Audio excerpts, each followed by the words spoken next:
अस्सलाम वालेकुम नाज़रीन, मैं आपका खादिम मोहम्मद जावेद कोटू। मैंने इस फ़न अदाकारी में 37 साल गुजारे हैं और मेरी एक टांग में फालिज है, एक टूटी हुई है, ब्रेन हेमरेज है, दिल का आर्जा है और जनाब मेरा ऑपरेट हुआ है, बड़ी आंत फट चुकी है।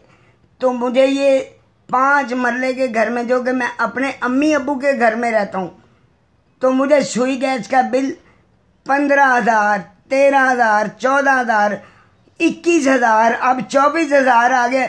ये मुझे इनाम देना चाह रहे हैं। ये इनाम होता है बीमारी का, बजाय ये इसकी हेल्प करने के उसको और मारना चाहते हैं। तो मेरी एक बात याद रखना, अगर तुम चाहते हो ना कि हुकूमत तुम्हारी है तो ये भूल जाओ, हुकूमत सिर्फ अल्लाह की है, नबूवत सिर्फ सरकार रहमत लिल आलमीन सल्लल्लाहु अलैहि वसल्लम की है। तुम्हारी सिर्फ ड्यूटी लगी हुई है।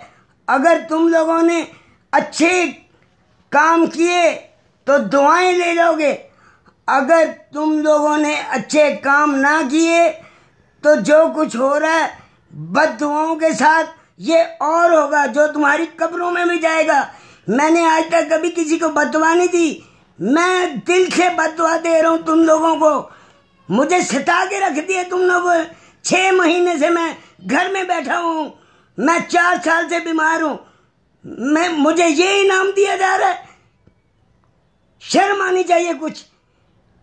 तुमसे तुम्हारी हुकूमत जो कहते हो कि हमारी हुकूमत, तुम्हारी हुकूमत से पहले लोग अपने घरों में नहीं रहते थे, तुम्हारे से पहले लोग कपड़े नहीं पहनते थे, तुम्हारे पहले गाड़ियों में नहीं आते थे, तुम्हारे पहले कुछ नहीं, सिर्फ तुम्हारी हुकूमत।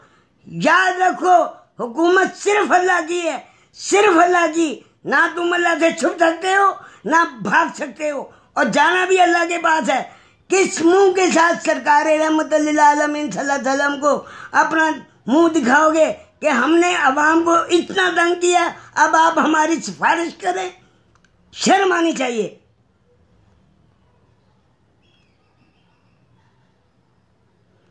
इसे आगे भी पहुंचाएं।